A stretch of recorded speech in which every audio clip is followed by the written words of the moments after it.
Welcome everyone to Religion 101. I'm James Light. I'm a member of the board of directors of the South Coast Interfaith Council and a member of the Church of Jesus Christ of Latter-day Saints. And I'm grateful for the opportunity I have to work on the council and to set up this Religion 101.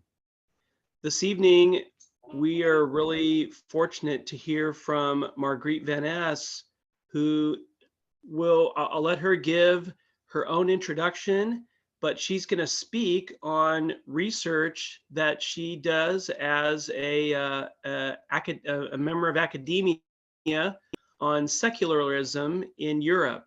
And I know it's going to be really interesting. I'm really looking forward to it. I hope you are too. I know we all have lots of questions, and so it'll be really great to hear Margreet speak, and then once she has shared with us what she's learned and things like that, then we'll, as usual, open it up to questions and answers.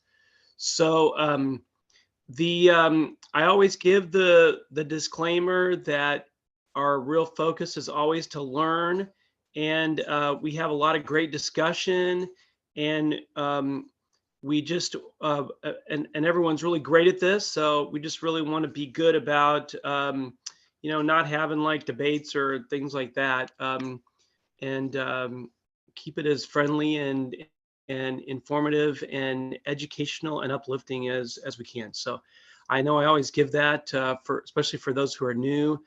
For those of you who participate in lots of Religion 101 seminars, you know that's always how it really does go. And so it's really a great opportunity for us to gather together as an interfaith community to learn about each other, about our communities and traditions and things like that. This Religion 101 is a special topic, and we do have several more that are being scheduled throughout the rest of the summer and into the fall. So stay tuned, and if you have someone that has an email that you want to share with me, please do, and I can put them on the email list. They can also go to our website at scinterfaith.org, and we have like a way they can contact the office and get your name on that. We do send out our flyers to those in our community and those that we have a pretty extensive network of friends, and so we if you know someone in your community or a friend of yours that wants to be in that network and know about things that are going on with the South Coast Interfaith Council, well, then by all means let us know.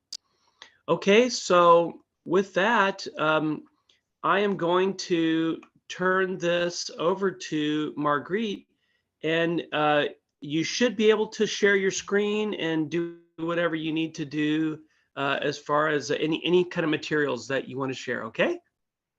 Yeah, thank you so much, James. It's really nice to be here, and I'm very grateful for the invitation. I know that it's a bit outside the regular topics that you discuss. So, but for me, it's really a great pleasure to be part of this crowd and to discuss religion with you, which is like my favorite topic. I once, a long time ago, as a student, I studied social history, and I became more and more interested in the study of religion, and also began to actually to gradually develop myself as a religious studies scholar more than a historian, actually, which also means I draw on fields like sociology and anthropology to study religion as a social phenomenon.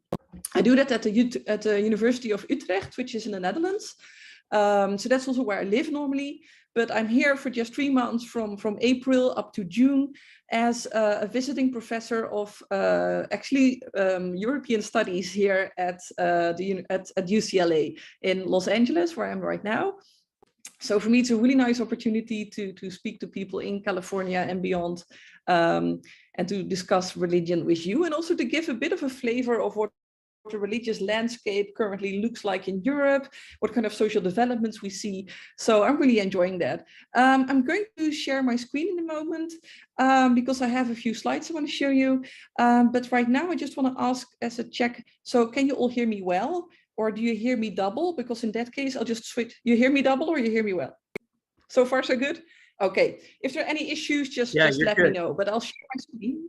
Okay, great. I'll just try to share my screen. Oh, I seem to have an issue here. I quickly have to, okay, this is going to be difficult. Sorry. James, I can keep talking, but in the meantime, can I send you my slides via email so that you show the slides while I am actually talking, because I can't share that. Yeah, go ahead. Hang on, and I'll just work the logistics here. Yeah, sorry about this. It's just I just realized that this can be an issue. So, okay, this will be relatively quick.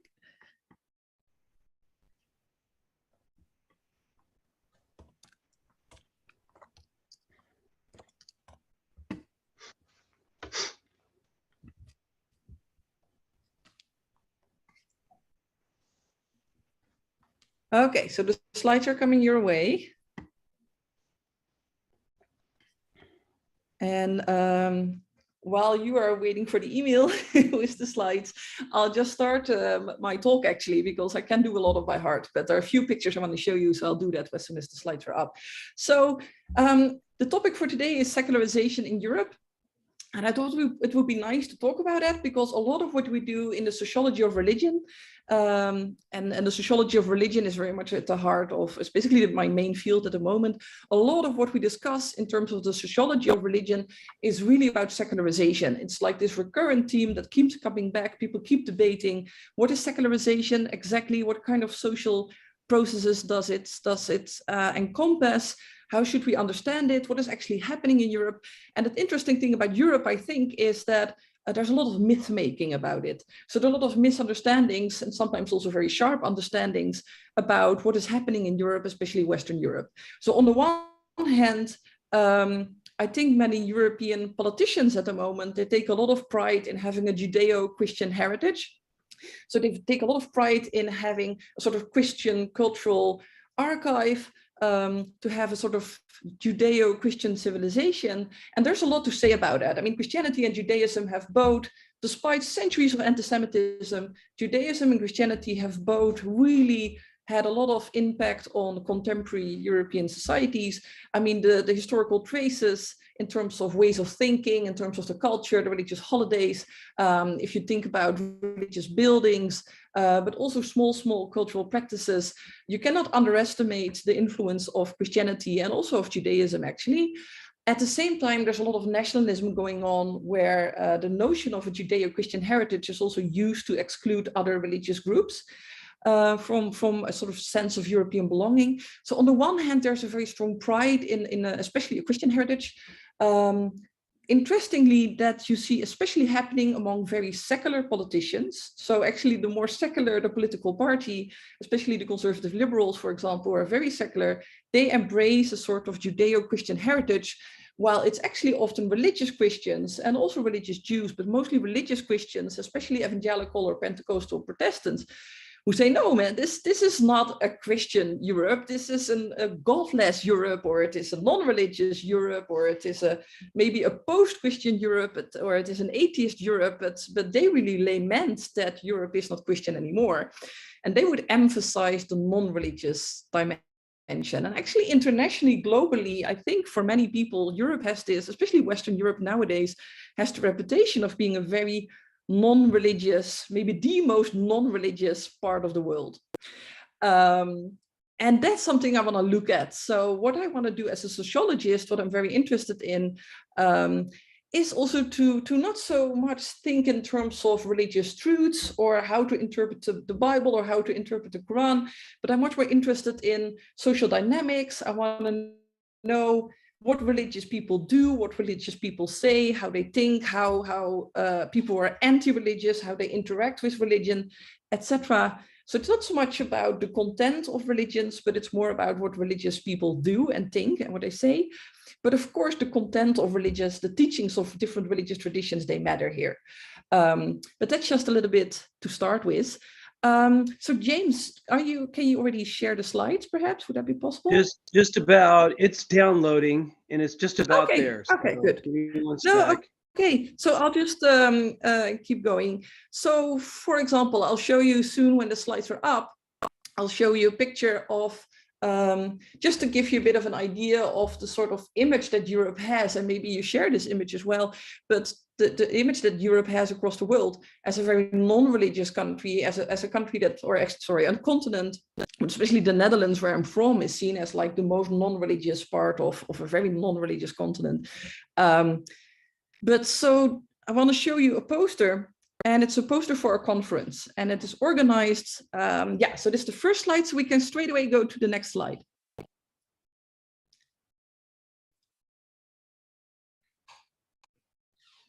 Yes, thank you. So what you see here is actually a poster for a conference. It's called Eurocon. And it's a conference that's organized by a Pentecostal church that is led from Nigeria, from Lagos, by a pastor called Enoch Adeboye. And he has a sort of a chain of different Pentecostal churches across the world. They also have a local parish church in Amsterdam in the Netherlands. And they decided from Nigeria actually to organize a conference in the Netherlands for European Christians, especially Pentecostal Christians, to redeem Europe. So for them, their idea of modernity is that the future is Christian, but Europe has lost their faith, its faith basically. So it's up to Nigerians and to a Nigerian Pentecostal church to actually come to Europe and bring people to proper Christianity, not a sort of dormant Christianity from the past, but a very vibrant, vital Nigerian Christianity that will lead the people of Europe to Jesus Christ. So, and I find this really interesting because it says something about the image that this pastor in Nigeria has of Europe, and he's not totally wrong, but I do think there are different nuances to be made. And it's interesting that especially secular people in Europe take a lot of pride in the Christian heritage, while people from outside Europe often look at Europe as a continent that is pretty godless, and that can at best be redeemed or saved, but there's a lot of work to be done, I mean, in terms of missionary work in the eyes of some outsiders. And I think this contrast is interesting, and I think it makes sense, but how it makes sense is really a question for sociologists to answer. James, right now I can't see the next slide, but if you can, I know I make it very difficult for you sending you by email and it's a big file, but if we can go to the next slide, it would be nice.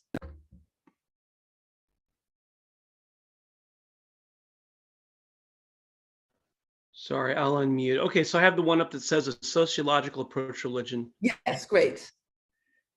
But I only see the buffalo now. I don't know about you, but I'm not seeing the slides. No, I don't see them either. I now see your profile picture, Cheryl. I don't have my camera on, but I'm not. No, there we go. Okay. That's okay. Now I see slides. So that's we're going in the right direction. Okay. So I think many of you are very much familiar with sociology. Other people among you maybe not. But again, I just want to repeat that here it's really about religion as a social phenomenon. We focus on believers more than religious teachings. It's very much an empirical science. So we do a bit of philosophy and abstract thinking as well, but it's a lot about collecting data about human behavior and then trying to find patterns. James, could you please go to the next slide?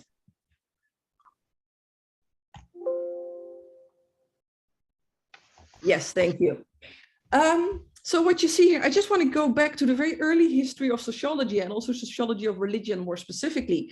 There are four people who in our teaching, if I want to tell to my students in the Netherlands how the field of sociology actually started, I always tell them the story of a sort of founding fathers. It's a bit of a joke. It's also because if I tell the early history of sociology, well, I end up telling stories about men, first of all, and often white men from Europe.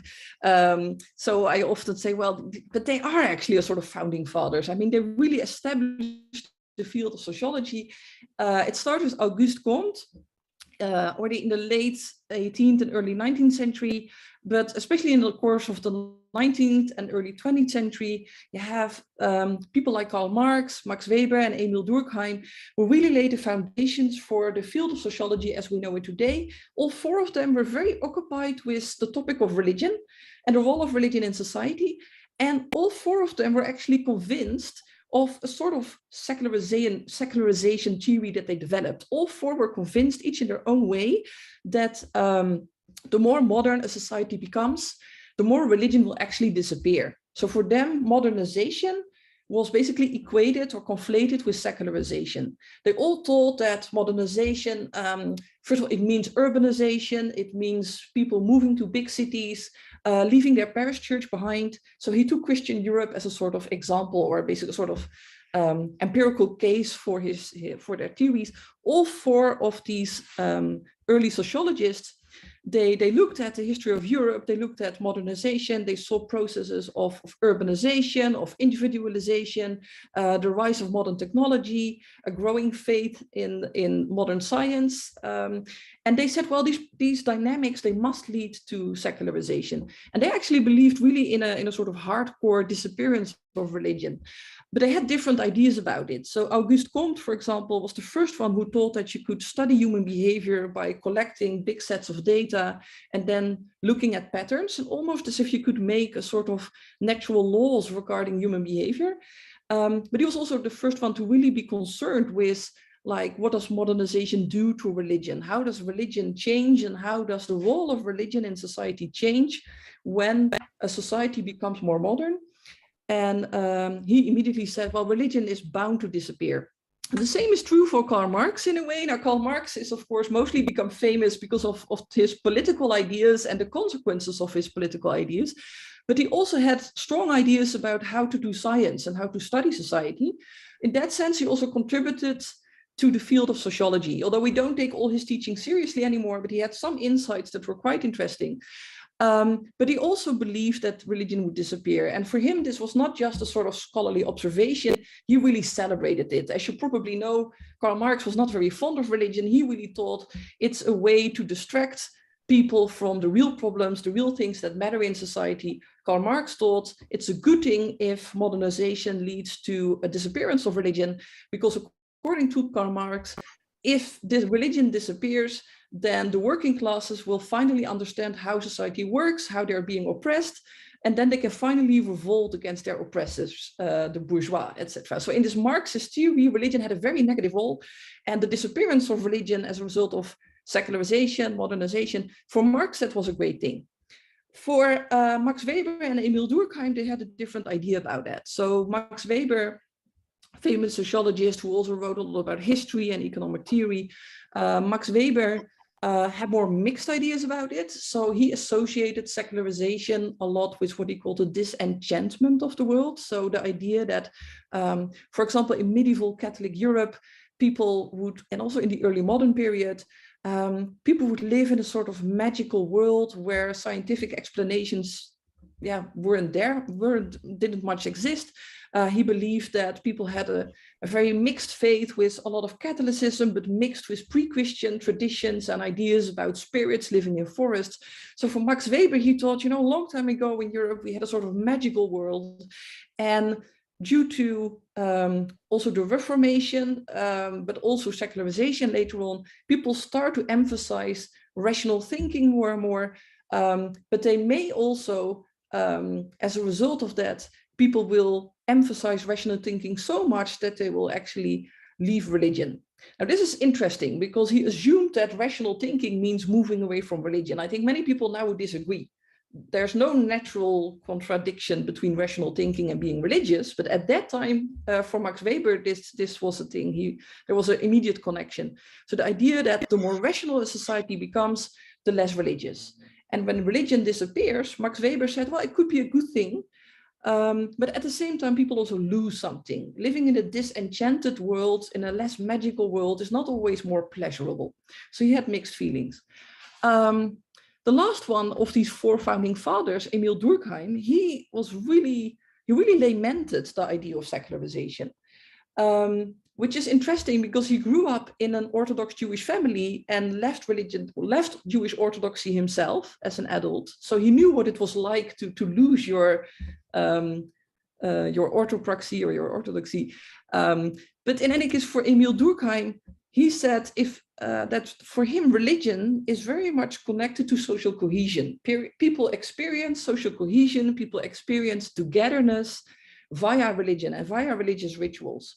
So Emil Durkheim, as a scholar, as a sociologist, he was actually very concerned with what would happen if a society becomes more modern and thus secularizes. If religion disappears, then how will people find social cohesion? How can people experience togetherness if they miss the role of religious rituals in their lives? How are they going to feel a sense of community, of belonging, the warmth that you can have by being part of a religious community and experiencing religious rituals together? If religion gets lost, then people will lose a lot. That's basically what Emil Durkheim taught. So they had very different ideas about how secularization works exactly and what it will mean for people and whether we should welcome it or lament it. But all four assumed that modernization means the disappearance of religion. So that's a bit of an old-fashioned way, but a very classic way of thinking about modernity and secularization as a sort of natural, unavoidable disappearance of religion. Are there any questions so far? If there are any questions for clarification, I could maybe briefly address them before I move on. No, okay, I'll move on. Then we can go to the next slide. Because if we look at what has happened in Europe in the last decades, especially in the 20th century, but also what's still happening in the 21st century, there's at least one dimension of secularization, of what we call secularization today, and that is unchurching. So the idea that people who were members of a church organization, that they leave the church. That is real. So that development, you can measure it. There are ways of quantifying that via statistics. The process of unchurching is very real. It has happened over the course of the 20th century and it is still happening.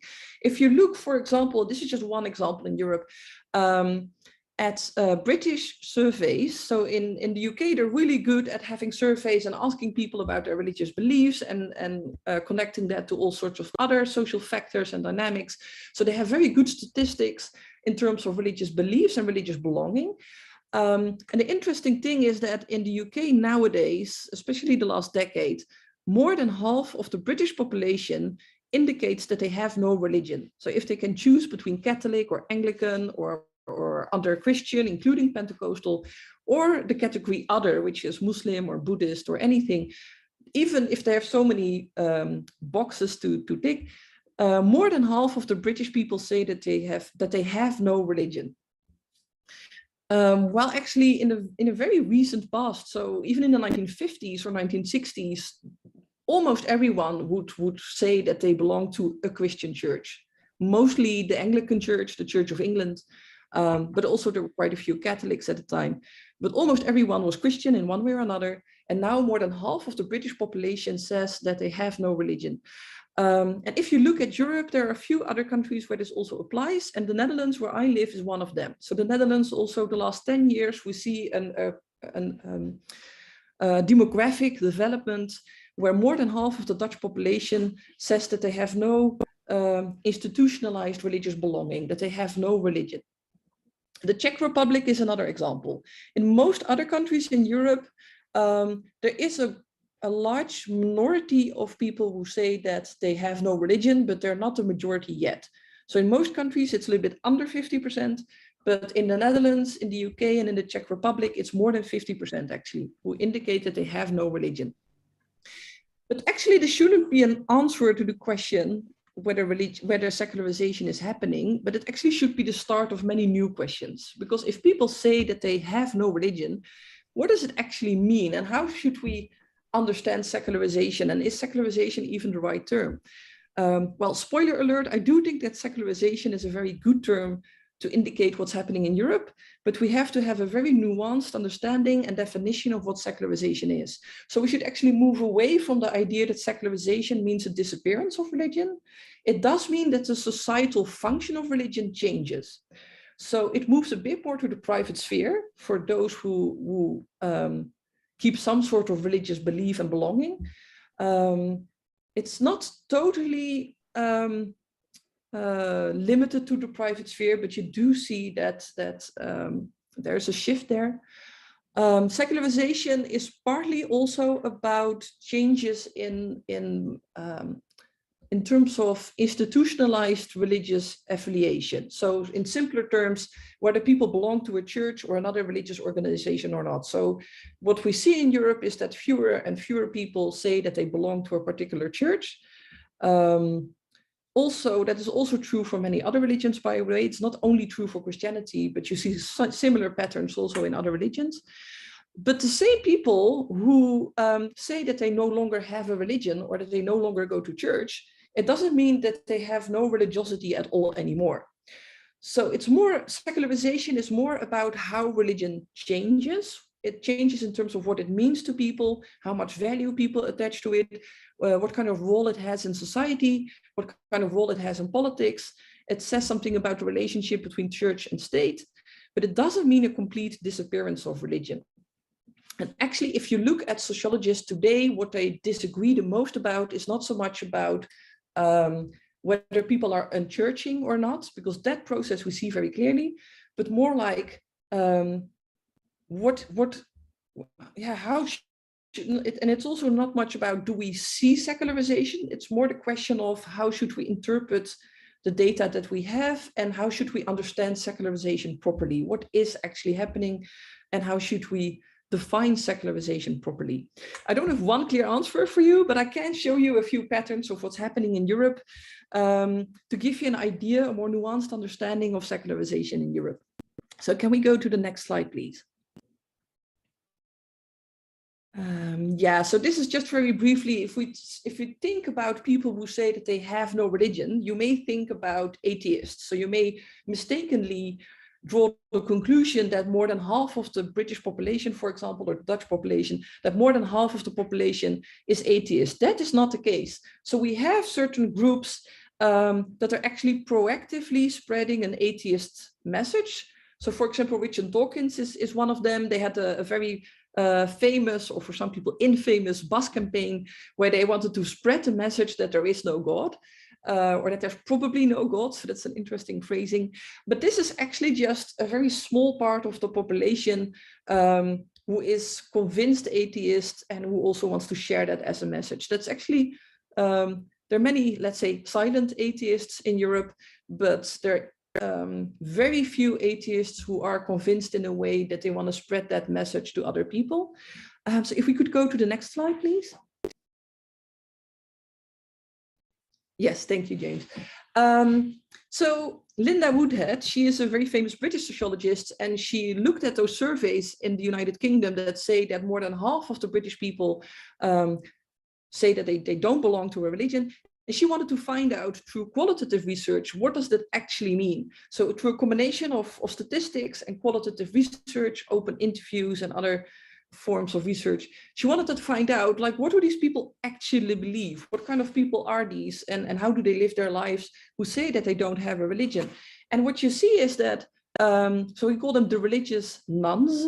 They have a few things in common, but they're also a very mixed, heterogeneous group. So most of them are comparatively young.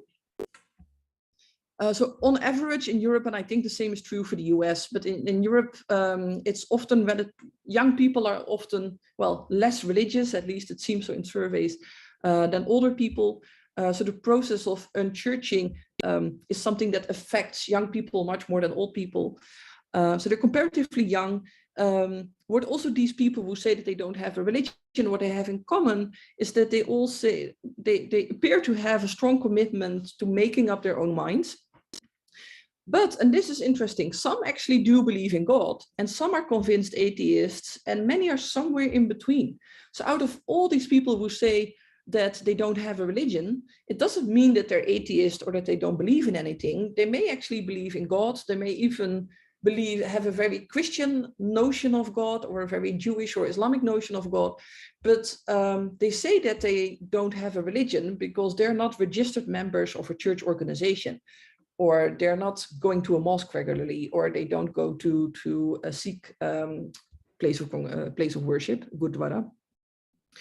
So they don't really actively engage with religion as part of a group.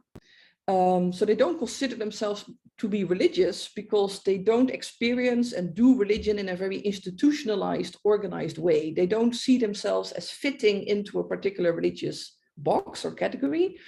But that doesn't mean that they don't believe in anything. It doesn't mean that religious traditions or religious rituals, that it doesn't matter at all to them.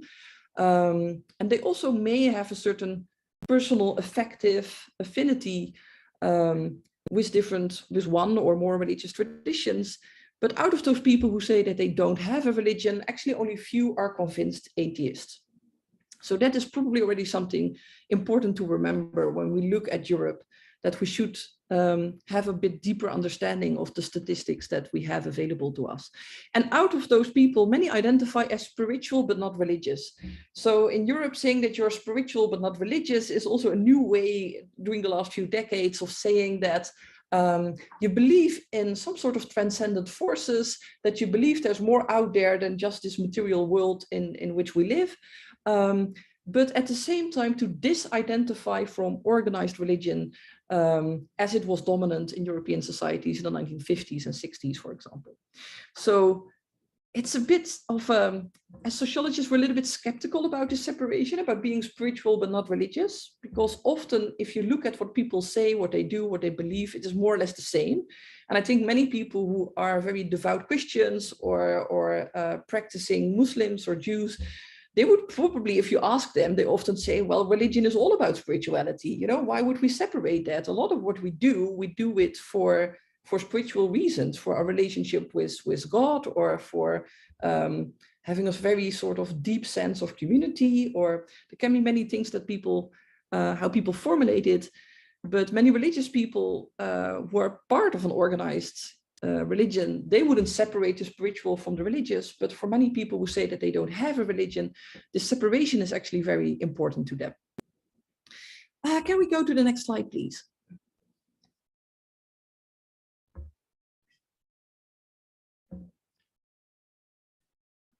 Yes, thank you. So what you see here is what we call a spiritual shop in The Hague.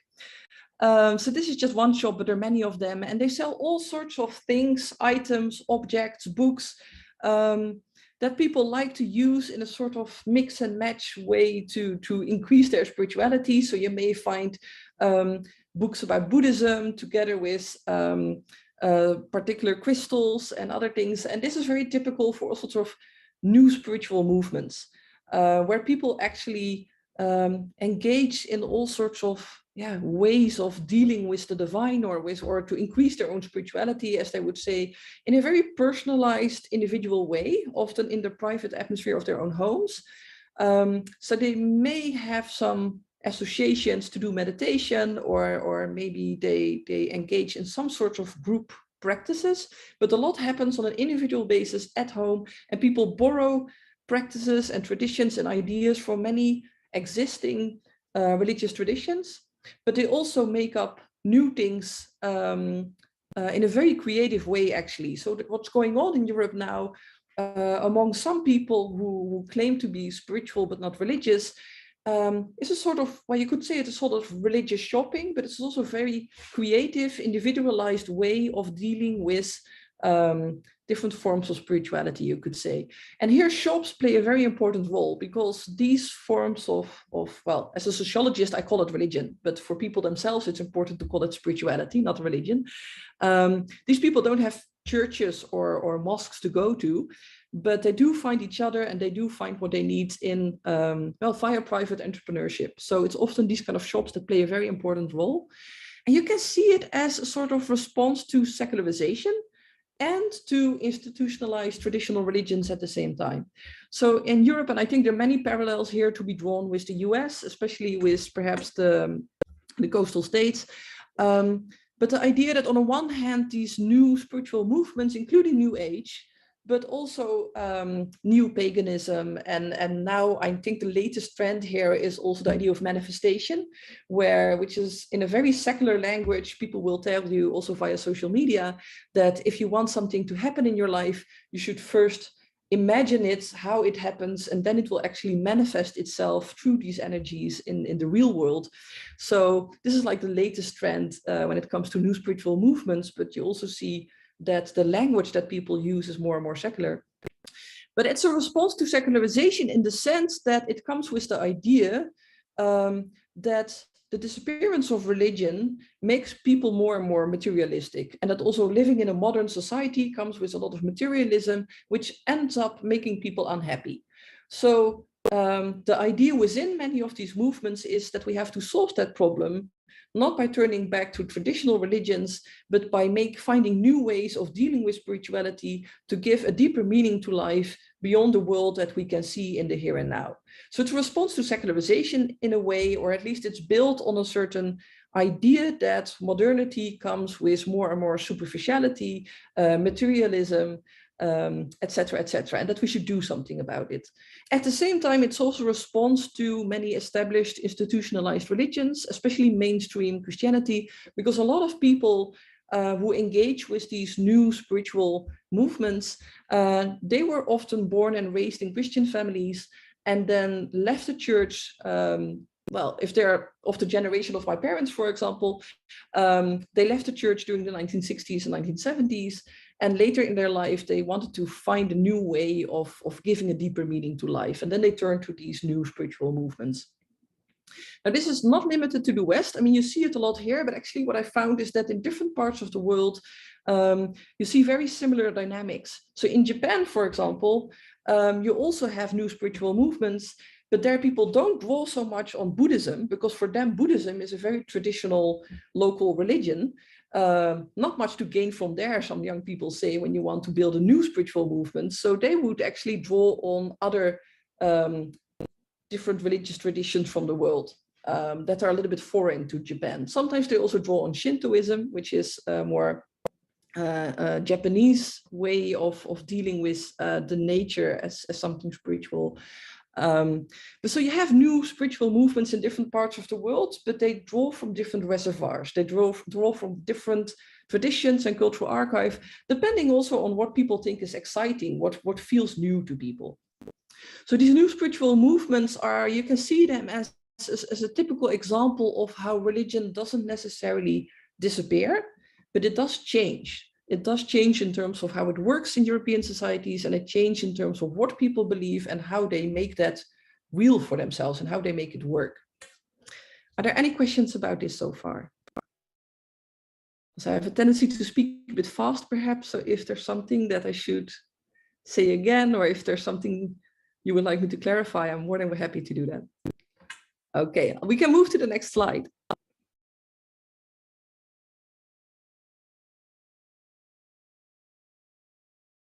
Thank you. It also raises questions for sociologists like me, like what is religion actually? Because it seemed to be so simple, like Christianity, that's religion, Judaism, Islam, Hinduism, okay, that's religion, and then we've had it. I mean, there are a few more traditions in the world to take into account, but it seemed to be simple, to draw a boundary between what we call religion and what is not religion. Now, it has never been really simple. There's a lot to say about how people create boundaries between religion and not religion, but it's getting more and more complex because of how religious behavior changes, also in Europe, but also in other parts of the world. So for example, on the left here, you see an example of people practicing yoga. And that's already a strange, well, not strange, but it's a very interesting phenomenon at the boundary of what can we call religion, what can we not call religion. As you know, yoga comes from India, where it was really a very intrinsic part of the Hindu tradition. It has clear roots in Hinduism, also later adopted in Buddhism. But then it was picked up by people from the West who sometimes turned to Buddhism or became very serious practitioners of Hinduism. But for most people who practice yoga today, it is just a way to relax after a hard, long day of work. People have had stress, then they want to do something that relaxes them. some of them, they may like to read about Buddhism or Hinduism or other traditions that have become part of the whole practice of yoga. But for many of them, this is actually what you could call a very secular practice. It has religious roots, but the way people engage with it in the Netherlands, for example, it is very functionalistic. It is very much about this worldly life and how you relax and how you use yoga to make yourself feel better in that very moment. And I'm not saying there's something wrong with that, but it is a shift in dealing with yoga, where you may really wonder, what can we call religion and what can we not call religion? Now, the picture on the right is a different example. So this is a picture from a photo taken from above from the Matthäus Passion in a church in Naarden in the Netherlands. It's a big church. It's a very famous performance of Johann Sebastian Bach's Passion play. The Prime Minister is also going there every year to watch it. And everything about it seems super religious, like this is part of a religious musical repertoire. It is a very famous piece of music related to the Passion play. It's done in a church in a Christian country, if you could call it that way. But at the same time, the surveys have been done among the people who go to the Matthäus Passion, who go to this concert. And then it turns out that almost none of them are regular members of an established church organization. These are people who left it, often people in their 50s or 60s who left their own form of Christianity, who left their Christian church in the 1960s and 70s, who consider themselves to be non-religious, to not have a religion, but they like the music, they like to engage a little bit with that part of their cultural heritage. But for them, this is an art thing, or it is a cultural heritage thing. It's not so much about your relationship with God or with Jesus Christ, or about reflecting on the resurrection or anything like that. Or so it's more a concert for them than a religious experience. But here you can draw the question, I raised the question, how can we actually separate the artistic experience and the spiritual experience? But again, drawing the line between what is religion and what is not religion can sometimes be quite complex. We can go to the next slide.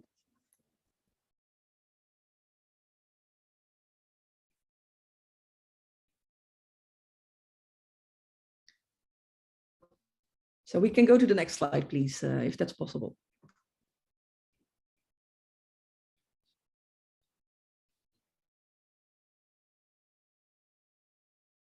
Yes, thank you. So far, I've mostly been talking about the very large numerical majority and also, I think, a dominant majority of people who are white, who don't have a recent family history of immigration, and who usually have a Christian background, but who either went through the process of unchurching or who may still be religious Christians. But European society is, of course, much more than that. It's much broader than that. We have seen a lot of post-war migration, a lot of post-colonial migration, also labor migration. Many refugees have come to Europe from all over the world, and many of them have brought their own religious traditions and their own religious ideas and practices to Europe. And just to give you one example is that of Hinduism in the Netherlands. And Hinduism came to the Netherlands in many different ways at about the same time, and also in different waves, you could say. So one very important part of our history is also colonization, as you may know, the colonization of what is now called Indonesia, but also part of the Caribbean islands and Suriname in South America. So we also have a long history of slavery and indentured labor. But the Dutch actually recruited, so after actually the abolishing of slavery in Suriname in 1863, the Dutch began to recruit Indian workers, people from India, as workers in Suriname, to work on basically the same plantations as where the black slaves enslaved people had worked before. So Hindus and also Muslims from India were brought to Suriname. So this is about 150 years ago. And their descendants later, when Suriname became independent, actually many Surinamese people, both black Surinamese, but also Hindu and Muslim Surinamese from India and also from Java, they actually moved to the Netherlands. For them, that didn't feel like a very big step because it was all part of the Kingdom of the Netherlands. But for many Dutch people in the Netherlands, this was a very new experience to actually live together in the same country with people who were Hindu or Muslim. And the Surinamese Dutch Hindus, they brought their very own form of Hinduism to the Netherlands that was very much shaped by their family history as people who came from India to Suriname, would then mix their own Hindu traditions with many other traditions from other people who had been living in Suriname or being brought to Suriname. And they took that form of Hinduism to the Netherlands. And later, from the 1990s onwards, but especially nowadays in the 21st century, we see many expat people and also migrant expats, knowledge workers actually, who work in the IT sector, coming straight from India, coming to the Netherlands to work in the IT sector. So they have a very different and much more recent family history of migration. Also a very different class position, actually, and not the same experiences with colonization as these Hindu Surinamese Dutch people have. So the form of Hinduism and the Hindu traditions that they bring along to the Netherlands, they're actually quite different.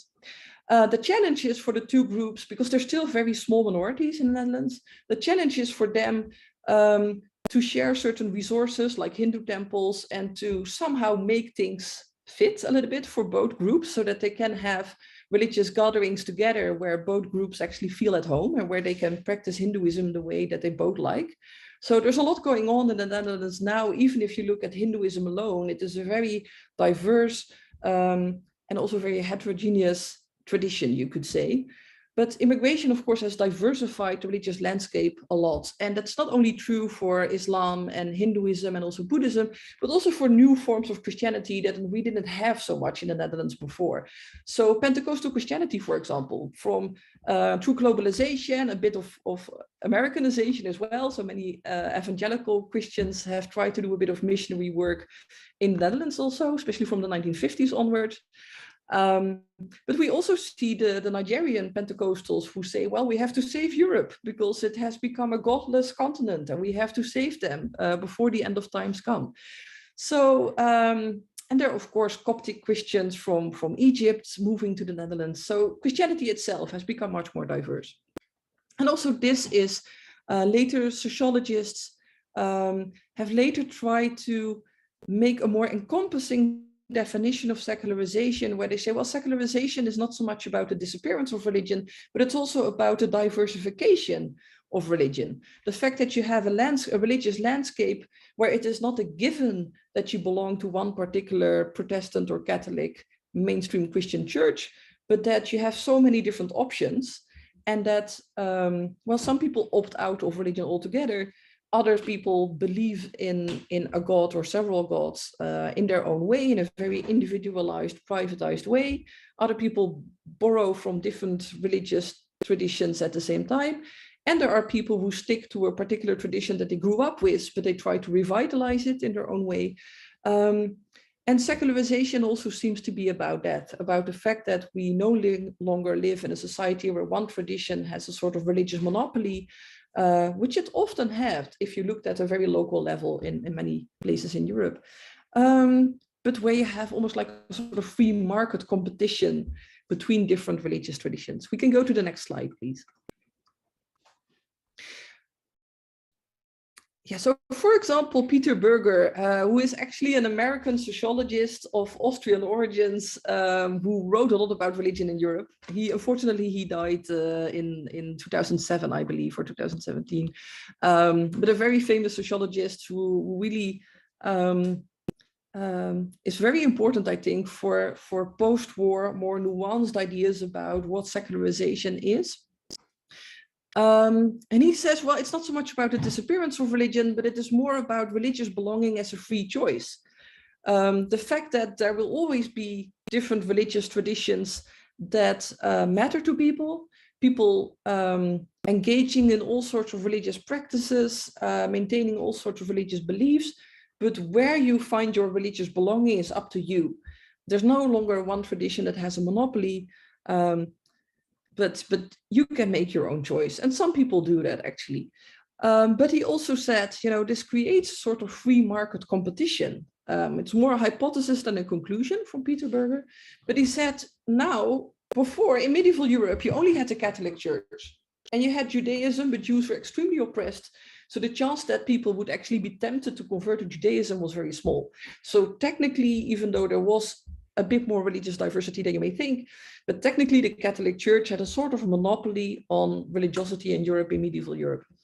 And this has, of course, changed enormously, not only because of the Reformation, but also because of all the dynamics that I just told you about in the 20th and 21st century. So religions and religious organizations, they somehow have to compete with each other. It's not a given that people will keep coming to your church. Peter Berger said, well, this does not necessarily mean a weakening of religion. So this is something that sociologists actually disagree about. So if there's a free market competition, is it good for religion or is it not good for religion?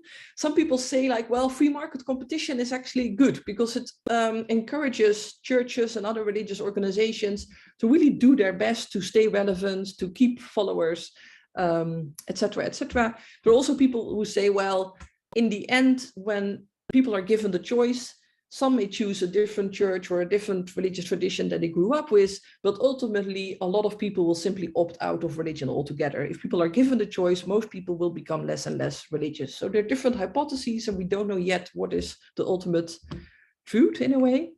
But Peter Berger did say, well, we can look at this whole process, this sort of religious diversity, and perhaps also a free market competition, and see what it does to religion in itself. So how are different religious organizations dealing with this? And how does this, what kind of impact does it have on a religious tradition? That is on the one hand, has a lot of continuity, but it is also always changing, always dynamic, always vital. So what kind of effects does this have on different religious traditions? And he made a whole list. And for Peter Berger, he actually formulated this list already in 1967. And it was more a hypothesis than a conclusion. But a lot of these things that he listed, actually, you see them happening in Europe today. So he says, well, religious traditions or organizations, if they want to remain relevant in a society that is secularizing and where more and more people cling to a modern science as like the ultimate form or ultimate source of truth, Peter Berger said religious organizations will probably de-emphasize supernatural elements. So they will put less emphasis on angels perhaps or other supernatural figures and more emphasis on other dimensions of religion. For example, values. So religious organizations are often very good at emphasizing particular values such as being good, sharing, not being materialistic, well, you name it. But it's especially those values that are congenial to secularized consciousness that may become more and more emphasized by religious organizations in order to keep people interested and also to stay relevant in a society that is very much affected by secularization. Peter Berger also said that what might happen as a result of secularization is that religious organizations and groups may put more and more emphasis on the therapeutical benefits of being religious and catering for the needs of individuals in their own private life. So to be there as a sort of source of comfort and also to offer a sort of social cohesion to people, but also to give answers to life questions or to help people to engage with a process of mourning when they experience a loss in their family, or maybe if people have certain mental health issues. So Peter Berger said this is probably where religious organizations will put their emphasis, because here they may have something to offer in this free market competition of religion and also many secular ideologies and forces. Peter Berger also hypothesized that religious organizations may actually put more and more emphasis on the laity. So you can imagine, for example, Roman Catholicism has historically had a very clear hierarchy. But what you see, and you can actually see this if you look at Catholic history, especially the Second Vatican Council already, where through certain internal reforms, more and more emphasis is put on individual Catholic believers who are not necessarily part of the clerical elite, but to emphasize the needs and the wishes and the demands even of regular, ordinary Catholic believers, because it's not a given that they will remain part of your church. A church now has to take effort to keep people as part of their community. And the last thing that Peter Berger predicted, actually, and there he may have been horribly wrong, is that religion would become more and more limited to the private sphere and less applied to politics, for example, or attempts to solve problems. Sort of deviation of religion, the idea of religion would Peter Berger had in the 1960s. And that he really regretted later on. He himself said, there I was wrong. Lots happened, of course, between 1967 and now. We now have seen how many different religious organizations, and especially revival movements, how they have come up and also really tried to become very influential in politics. We've seen that in the US with, for example, the new religious right from the 1980s onwards.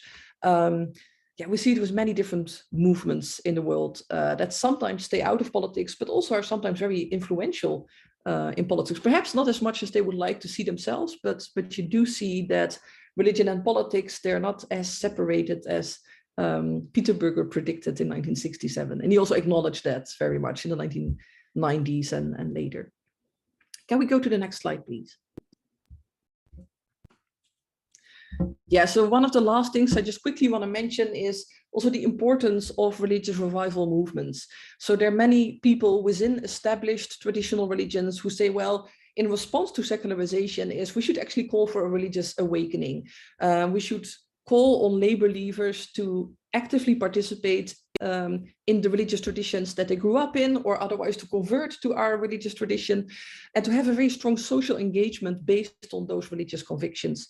So you see examples of that in evangelical Christianity, but also Pentecostal Christianity. But a very different example is Hindu nationalism in India. And there are many different Islamic revival movements. And you have both Islamic revival movements that really call on individuals to be more religious in their own private life and to engage in charity. And you have, of course, religious revival movements that go very political and sometimes also very dictatorial, or the most extreme example is perhaps ISIS. So religious revival is a very broad umbrella term for many different movements, but they all have in common that they put a lot of emphasis on religious awakening in response to secularization. Can we go to the next slide, please? Yeah, I think I'm going to skip this one because for the sake of time. And the next one, please. Yeah, and that's a field that I'm personally very interested in. It's called the mediatization of religion. And it's a theory that actually what we see nowadays is for a lot of what we call religion doesn't necessarily happen in church or in the mosque or in the Hindu temple, but it happens via social media and also other forms of modern media. So media are more and more important for religious organizations and groups and also individuals who want to do a sort of missionary work. Modern media are more and more important for how they want to spread their religious message. It's also more and more important for how individual believers or also non-believers, how they experience religion, how they learn about religion, for their religious experiences. So people who don't go to church may still really feel something and feel reconnected to Jesus Christ or to God by listening to a gospel song on YouTube.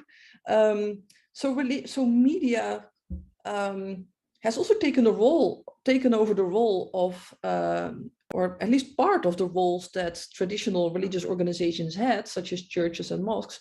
Part of those roles are taken over also by modern mass media and by social media. And it means on the one hand that media are very useful for religious organizations. It also means that you see that religious organizations often feel the need to adapt more and more to the rules that and the affordances that media come with. So every media genre has its own rules of the game, you could say. If you want to play those games, that game, you have to follow certain rules in a way, or you at least have to take into account how that particular medium works. So that means, for example, that if Pope Francis wants to be active on Instagram, which he is, the people around him, his team, have to be very much aware of what kind of pictures have to be taken of Pope Francis so that it looks good on Instagram. But that also means that the way Pope Francis meets people and how that is put together, how the stage is put, how the cameras are put, people are already thinking beforehand, like, okay, we may want to put some pictures on Instagram, so how are we going to put this whole setting together so that it looks good on a picture? So media also have a very big influence on how religion works today. And that is interesting to study actually how religion changes as part of that process of what we call mediatization. So this growing influence, sort of growing mutual influence of religion on media and media on religion. So I'm myself very interested in social media, but also in food. So I currently do research, but it's just in the beginning, on halal restaurants in Rotterdam and how young people share selfies of what they eat in a restaurant and post it on Instagram. And how that also is very important for them in terms of their lived experience, their everyday experience of being a Muslim in the Netherlands. So going out for dinner can be a very important part of your religious everyday life, perhaps more than going to the mosque or more than praying at home even for some young Muslims. But that's something I just started and I don't want to bother you with too many details, but I hope I gave you a bit of an impression of what's going on in Europe and possible angles to think about secularization in Europe. And I really look forward to your questions and your comments and your critical feedback. So thank you very much. James, thank you. If you want, you can end the PowerPoint presentation.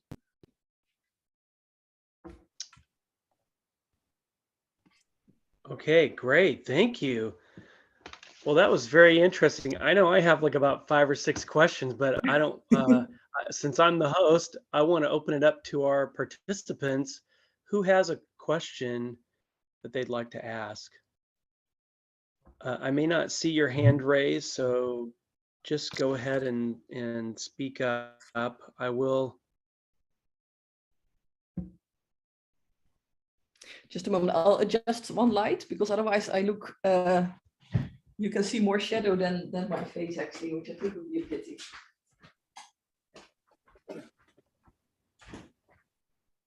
Yeah. I thought if people ask me something, it's better if they can see my facial expressions than just the shadow. I see there's a question. Well, I have a question.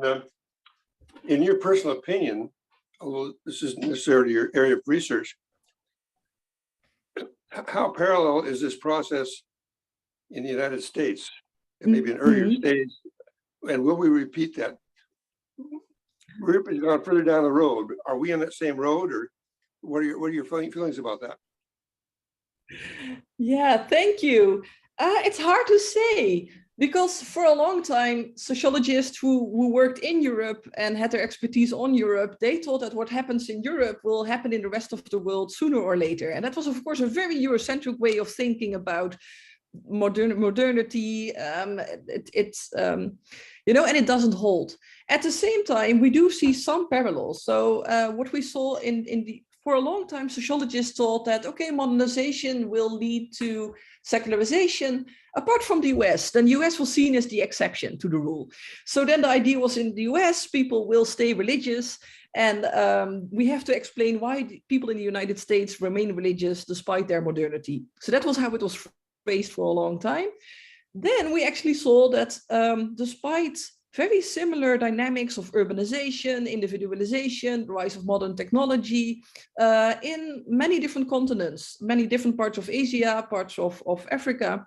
You see very similar social dynamics and processes of modernity, but in most of those places, people stay religious, or at least religion doesn't seem to decline very much.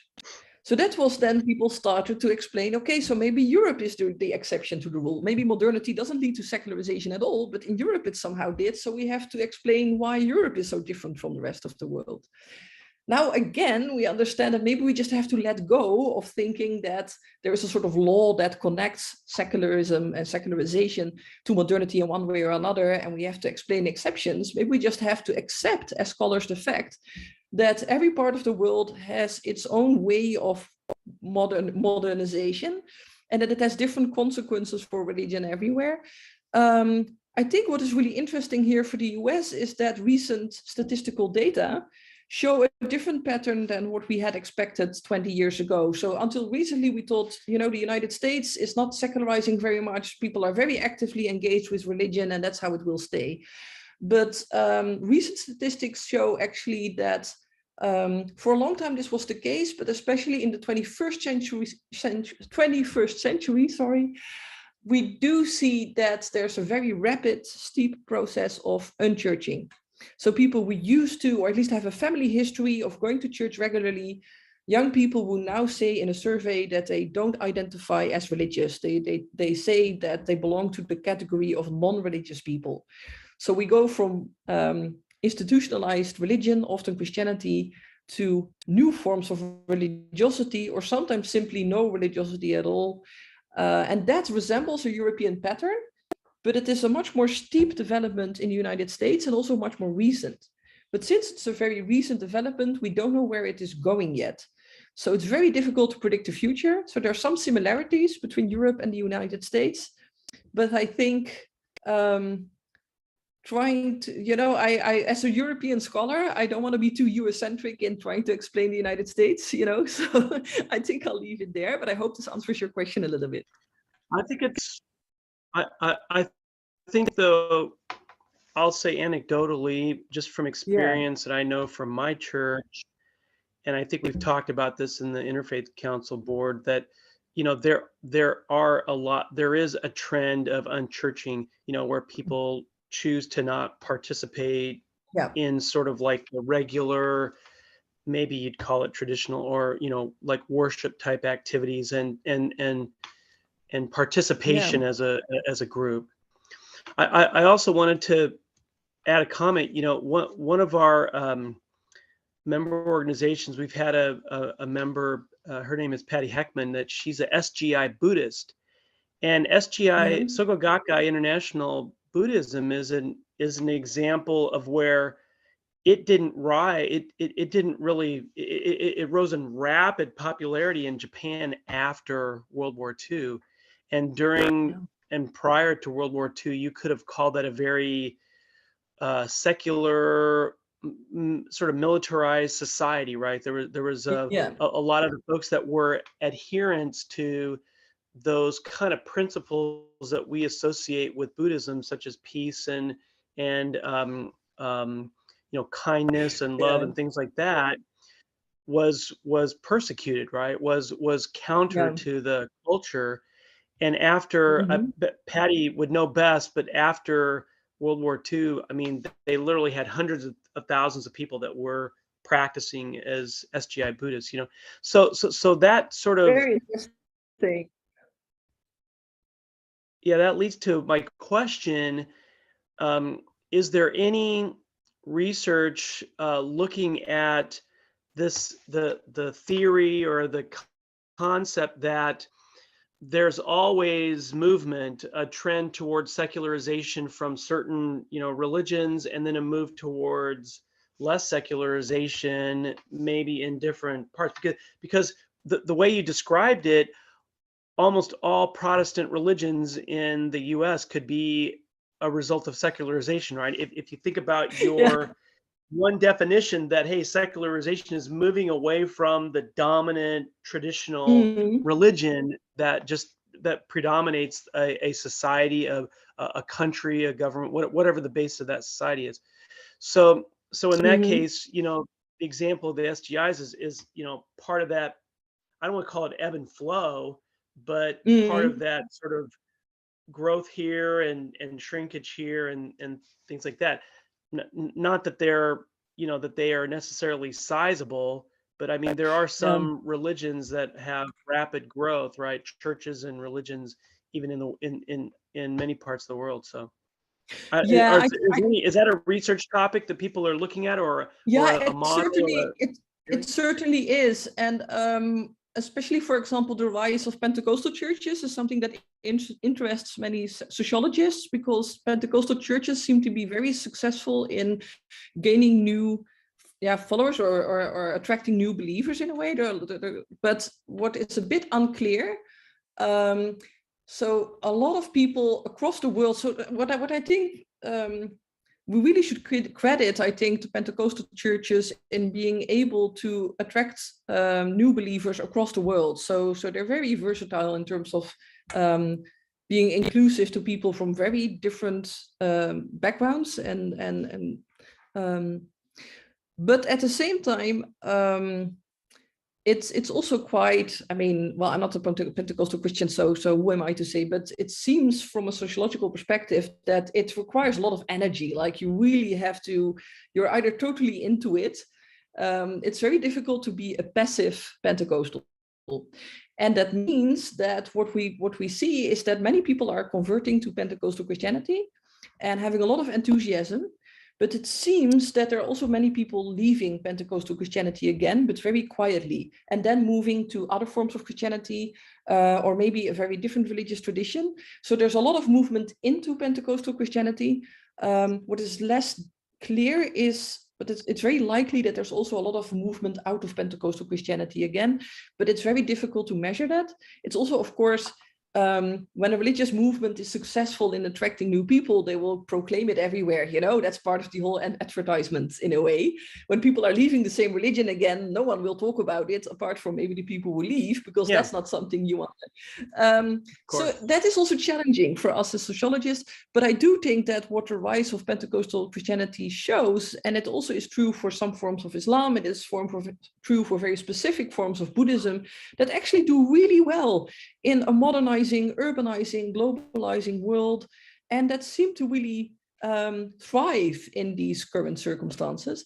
And I think if you know, a problem, I think you're hitting you put a finger on the spot with your comparison with Japan, for example. A lot of the European theories about secularization were developed in the 19th and 20th century and very much based on data from the 19th and 20th century. But if you look much further back into history, you see that also in medieval Europe, but also during the early modern period, religion was changing all the time. So you have ups and downs all the time. And what we're not sure yet is then how to interpret the ups and downs that religion is going through right now. Is this just part of a long-term roller coaster, or is it a very steep decline that is over the now? It's really hard to interpret those data. Right. Well, and it was interesting to hear, you know, when you talked about those founding fathers, you know, this idea that as things become more modern, they become less religious. And I wonder maybe your thoughts on how much of that goes with the bias that's applied that says, oh, people who are religious are less sophisticated. So as people become more sophisticated, meaning modern, then they don't need religion because that's just for weak-minded, you know, people, or people that need help with their problems. And, you know, like, because it's definitely true that people do find a lot of comfort and a lot of practical benefit in times of grief, in times of challenge, in times they do. Maybe it's economic, maybe it's emotional, you know, with religion. I was just going to mention too, you know, the one example I would offer is that my church, the Church of Jesus Christ of Latter-day Saints, has a lot of rapid growth in Africa. My son spent 2 years in Cote d'Ivoire, and what happens, it is fascinating because there are folks who you know, our religion sort of asks a lot of people, and so maybe not as much as the Pentecost do, but some people thrive in that, and then some people are like, oh no, too much, you know, and then they want to simplify, or they figure out some happy medium, and sometimes that happy medium is to go back to the conventional church that maybe was around for, you know, many years, and whether it's Catholic or Episcopalian or something like that, you know, so people do sort of settle. Oh, well, thanks. Great question, Daniel. Donald, any other folks have a question for Margreet? Hi, Well, James. I'll Can you ask. hear me? Go ahead, Michelle. Yes, please.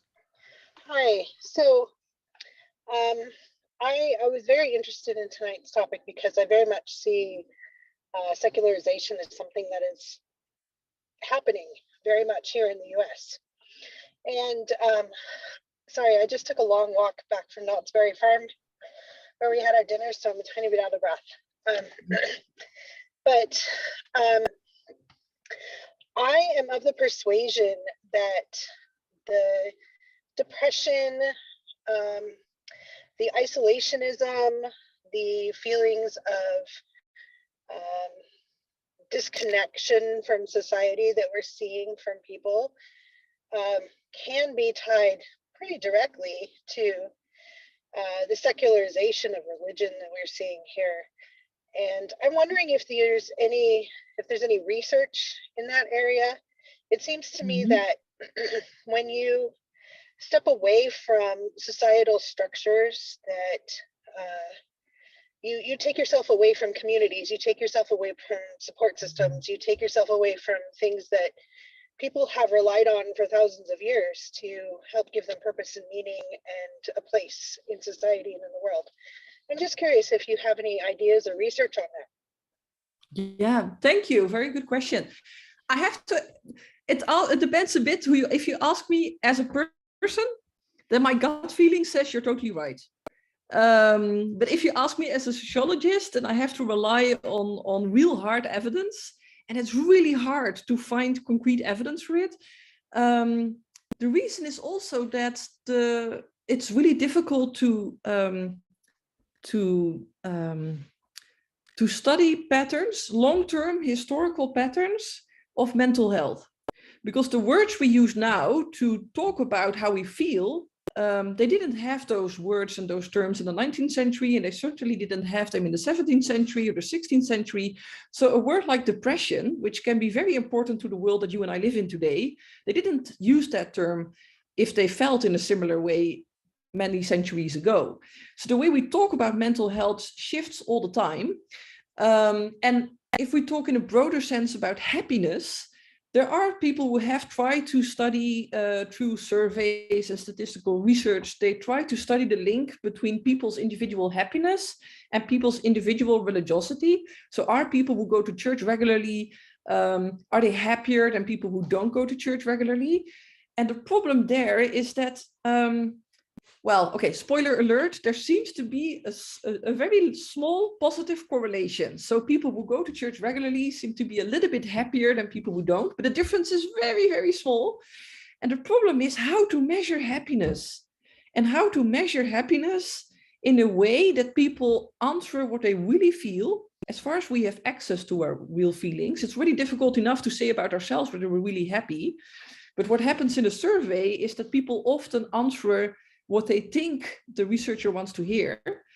And of course, religious people, they would also like to give the message that going to church makes them happy. So if, so it's very difficult to get objective data that you can trust about people's happiness, their mental health, and the relation to religion. And it's especially difficult to do that kind of research to find patterns over several centuries. Because secularization is both an individual process. It is what, if somebody leaves a church, that person is in itself, that individual is going through a process of personal secularization, maybe.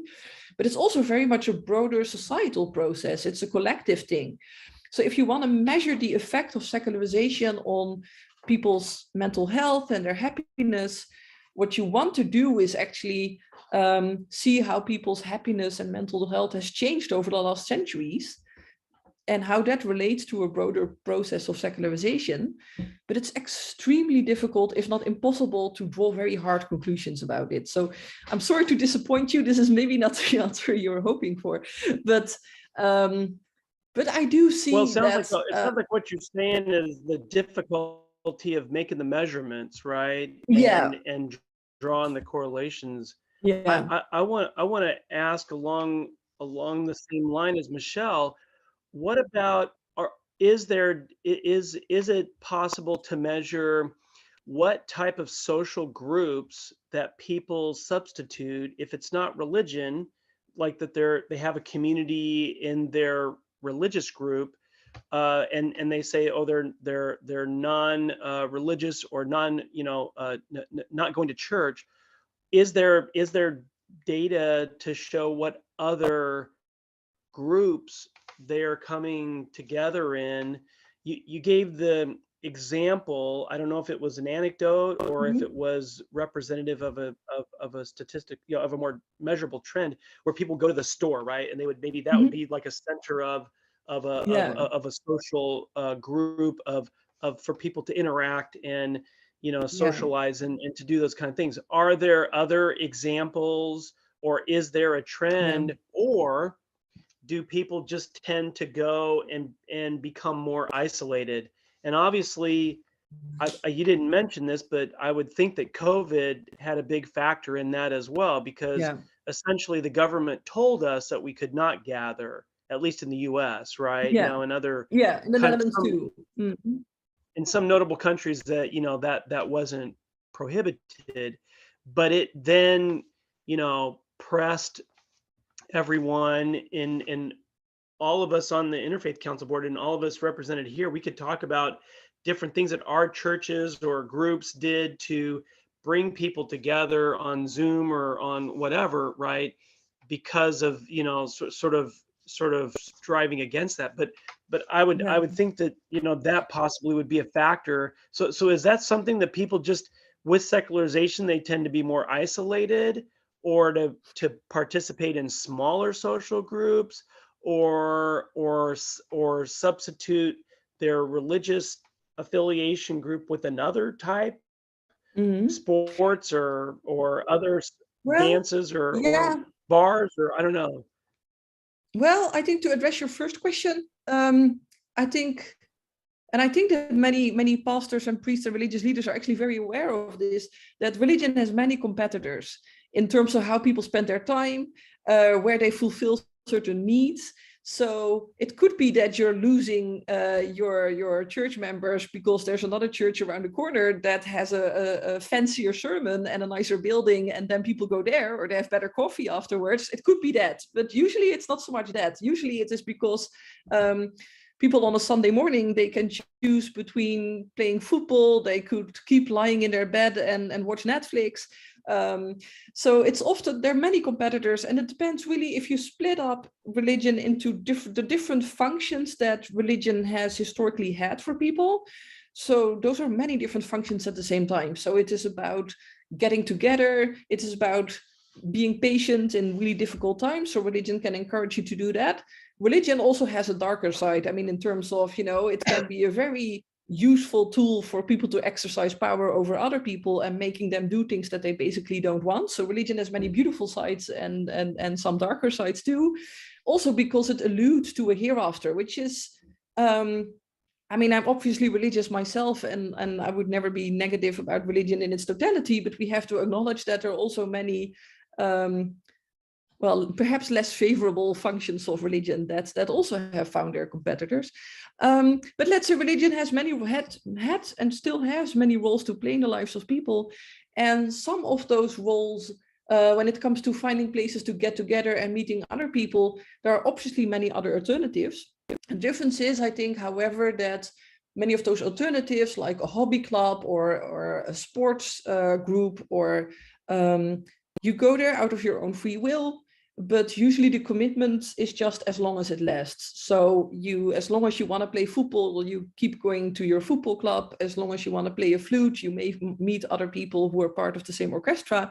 But if you don't have a strong individual motivation anymore to keep going there, then you just simply stop. Often that's how it goes.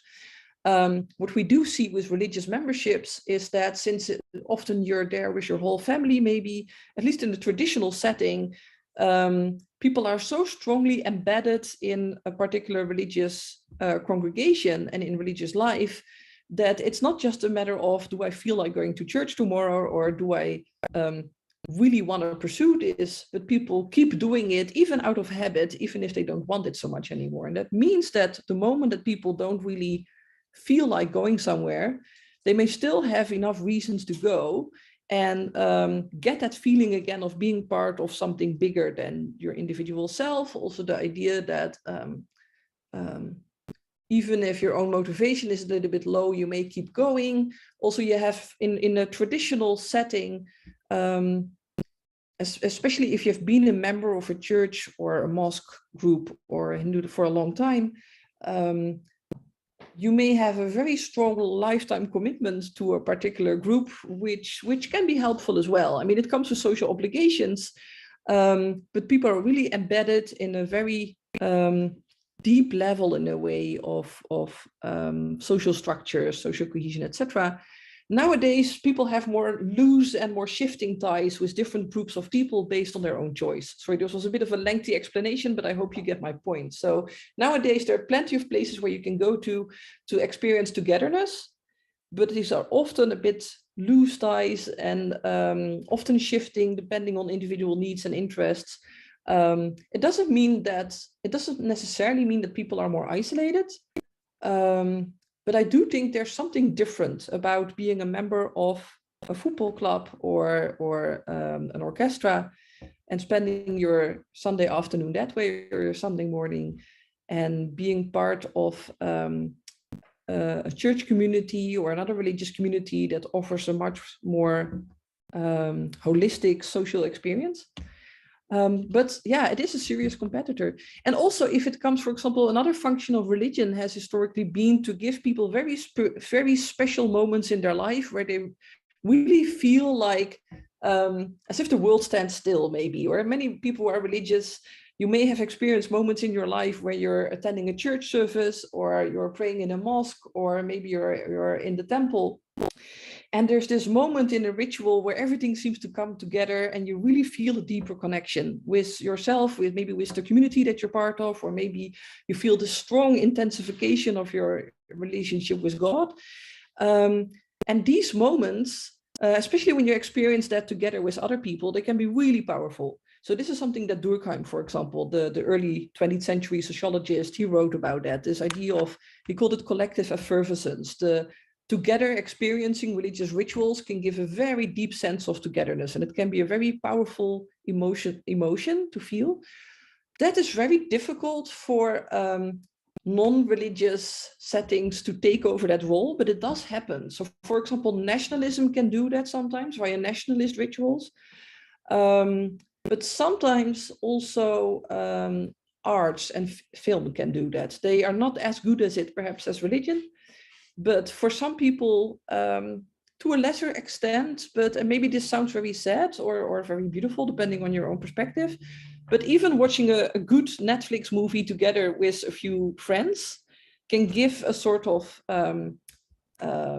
for some people that can already get very close to experiencing something together that comes with very strong and powerful emotions, to go through a story together and experience that with a group in a particular setting. I don't think it's as powerful as what a religious ritual can give you. But people who are no longer interested in religion, they do get what they want from different sources, and there are many different competitors. Whether it gives them really the same, I don't know, but that varies a lot from individual to individual. So that's one part. The other thing is, I think you asked about, sorry, what was your second question? You had a very interesting second question, and that was more from the religious perspective, I think.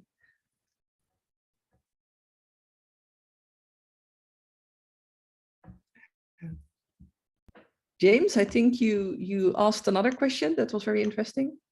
So one is about the different competitors religion has.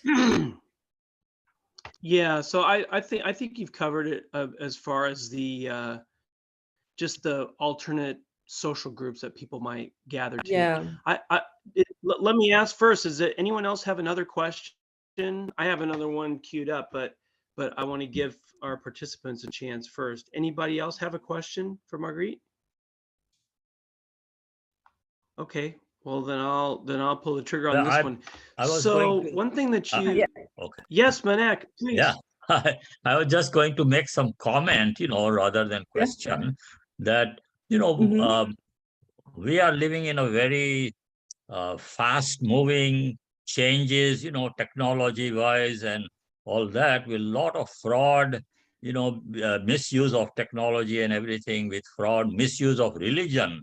Go ahead and ask your question, with Manek. fraud, right? And that's what there are a lot of young people, who are usually in some way more honest than the adults, they are more innocent way, they are not tied down by some dogmas and all that. And so that kind of disappoints them. Then you say, okay, all this horrible thing going on in the world, right? Horrible crimes in the name of religion, in the name like, all these ISIS people killing fellow Muslims, and in the medieval times, you had the Christians killing other Christians, and all that, and all this happening in the name of religion, in the name of God. And where is God? When all this, how come if He is Almighty, how come He is not able to stop these kind of things? Women, children getting massacred and tortured and all that kind of thing.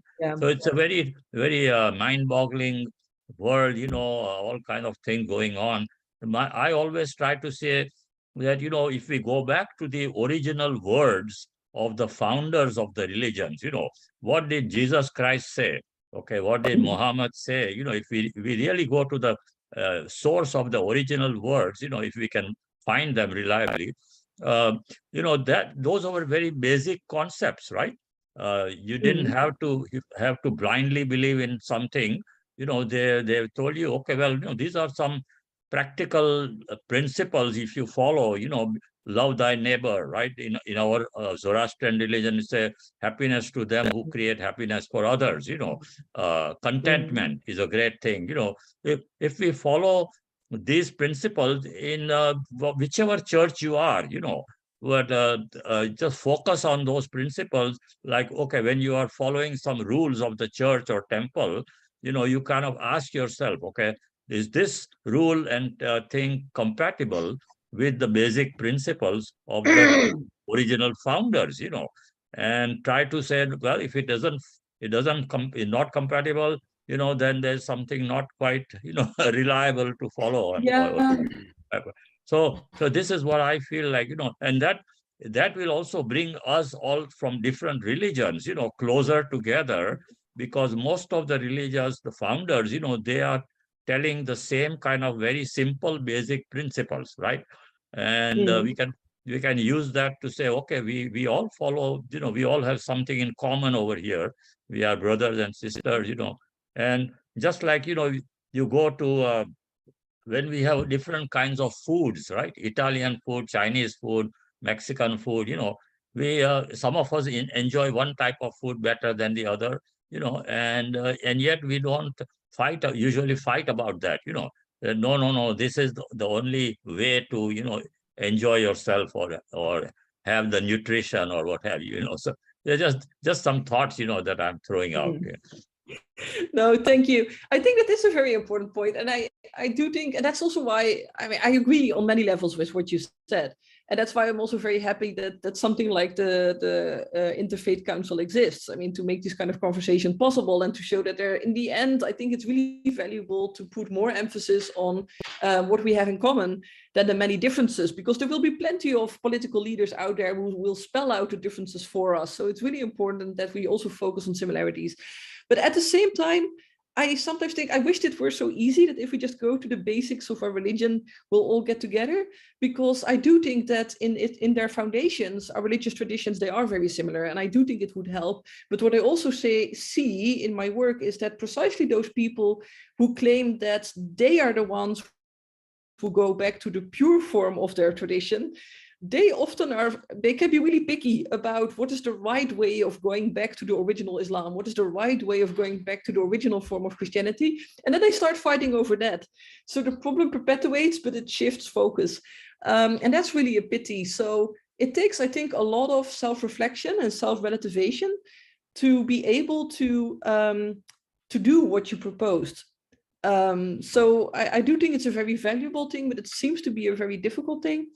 And also there is a bit of a risk there too, because if we only emphasize similarities and if we only go back to a sort of very peaceful form of religion that is very compatible with the mainstream of what is happening in society, I think it solves many problems, but it also means that religion may lose sort of a critical edge Because religion also has the capacity to motivate people to rise up against oppression, even if that oppression masks itself as peaceful, but actually it's oppressing people. Then religion can also give people a sort of alternative vision of what a more just future may look like, and motivate people, hopefully in peaceful ways, but still motivate people to rise up and to raise a critique. And for that, you don't only need similarity and sameness and an alignment with the mainstream, but you sometimes also need a little bit of resistance and a little bit of emphasis on difference, and to raise a sharp critique against some forms of oppression that exist. But of course, I think people are never going to agree with what is the right way, what is oppression, what is the right way to resist oppression, where to focus. I mean, that's where many problems come from. I mean, one person's oppressor is another person's savior. It's, yeah. But I do believe in... Let me ask a question. And then sort of along that line, I still have a couple other questions, but this one is really fascinating from Manek. Appreciate your thoughts, and also Margreet, your response. So let me ask you: have folks in your field looked at the aspect of you mentioned at the beginning politicians, but let's say politicians, I'll say dictators, governments, people who utilize religion for a purpose of getting people to go along with some, let's say, political power agenda. Yeah. And I think that speaks a lot to what Manek is talking about, is the use of religion to go and fight wars. Okay. And that's happening today. It always has. It happens. Is that where, let's say, the religion is co-opted or by folks who use the zealous aspect to just get followers for military, political, tribal, power over others, which can lead to a lot of conflict. So is that an aspect of secularization that you've looked at? I mean, that's another maybe way where it moves away. So from the next point, moving away from these foundational principles, which as every religion and even faith community, we could say, are based on very, I'll say, kind and loving and peaceful sort of notions, to the creating of them versus us. And is that an aspect of secularization, or that folks have looked at, or have been interested to study? Yeah, so there's actually a whole field of studies on what we call religion and conflict. So to explain violent conflicts by also looking at what is exactly the role of religion here, and to come with a more nuanced understanding of the role of religion in violent conflicts and also peace-building efforts. And sociologists also are part of that broader field, but also people from other disciplines. So I have colleagues from anthropology and from political philosophy who look at that, social historians, political historians. So it's really a field in itself, which I find very interesting. Because it definitely is some, tying the culture, tying the government, tying the state, tying tribal affiliations with religion, and utilizing it to support or sustain or grow this idea of them versus us of value and them of no value, to God or to whoever or to whatever principle, which then perhaps can help motivate people to be more aggressive, more violent. I mean, even religious persecution in the US, to my church, in the early, first, say 50 years of the establishment of my church was very oriented about, they don't think like we do, so there's something wrong with them, and they're not worth anything. And so it faced a lot of violence, a lot of I mean, violence to the point of death, and persecution, which so that's an interesting aspect of thinking about secularization. And it sounds like that And is it's an also, area of study. It's just,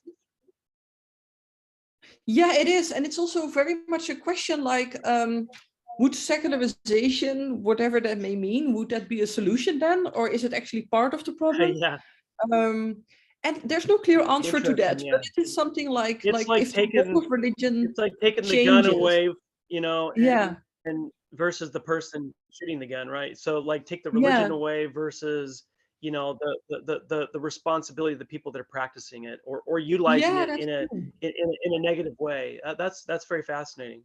Yeah, yeah. Great. Any other questions? I have another question then.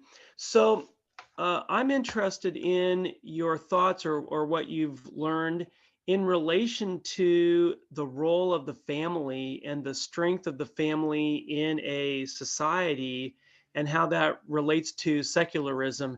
The hypothesis might be that, as you know, if families are strong, then children have more of an affinity to, let's say, the religion that they grew up with, and Yeah. because that's just part of sort of the social bonds with their family members, it's, you know, a bigger part of their life. They're less likely to walk away from that, versus if there is not those same kind of maybe underlying familial bonds and strength of those relationships, that then, I mean, there's always children that like to rebel against their parents, but that's typically like a phase, right? And then they're like, oh, okay, yeah, I guess my, you know, what was the joke is, my dad always said, yeah, when you're 15, then dad's never right, and when you're 22, dad's always right, you know. So is there any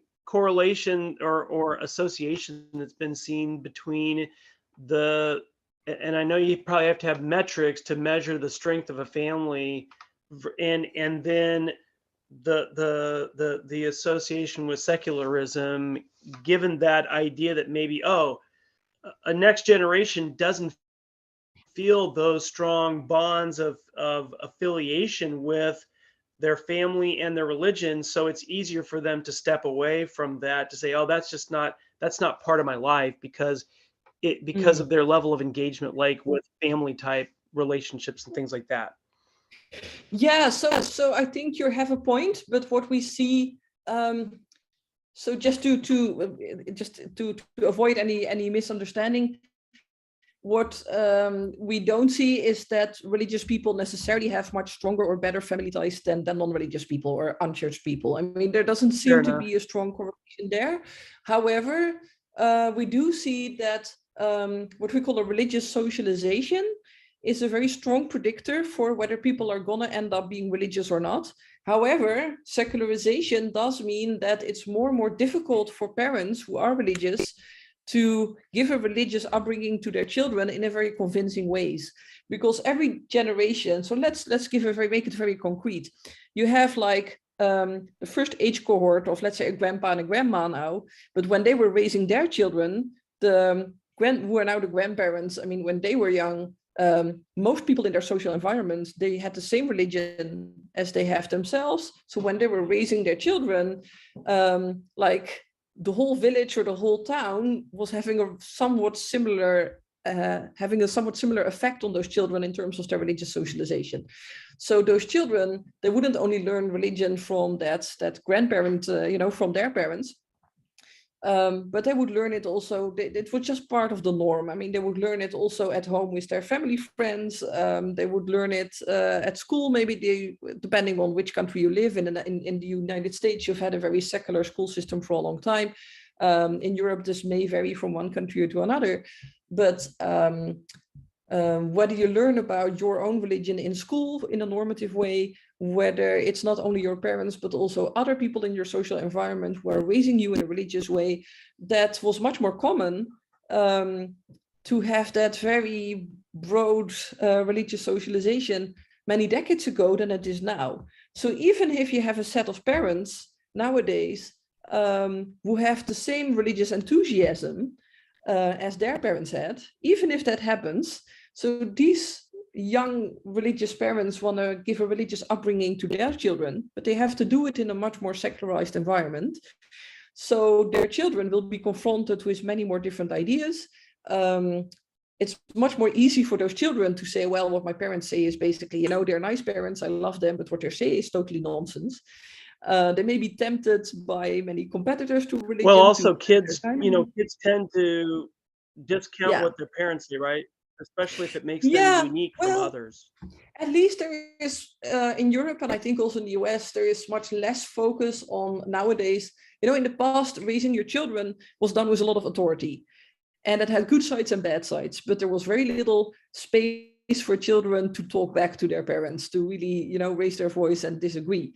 That has changed, obviously. So now children, they are encouraged to express their disagreements in a I mean, of course, in a proper, polite way, but, you know, to have a serious, meaningful exchange of opinions between parents and children, that is very common nowadays. And that's basically the norm. So for children to express disagreement with what their parents are saying, that is much more normalized. So for children, if they somewhere in their life discover that despite their religious upbringing, they don't want to live a religious life as adults, it's much easier for children now to say that to their parents and to do something different than it was in the 1950s or in the early 1900s, for example. So that's definitely true. So what you actually see in statistics also as a result of this, of the combination of all these factors, is that secularization, if you measure it in terms of unchurching, if we look at that dimension of secularization, then unchurching is not a very gradual curve, but you really see it's more like a step pattern, like the stairs in a house. It really goes per age cohort, it goes a little bit down, the church membership. And that's because every new age cohort is raised in different circumstances. The chances that your own parents are religious and are going to give you a religious upbringing are declining. But even if your parents are religious, they will have a harder time keeping you religious as a child and as an adult than people would have had 100 years ago. So it's a sort of accumulation of factors that makes that giving a religious upbringing to your children is becoming more difficult as a result of secularization.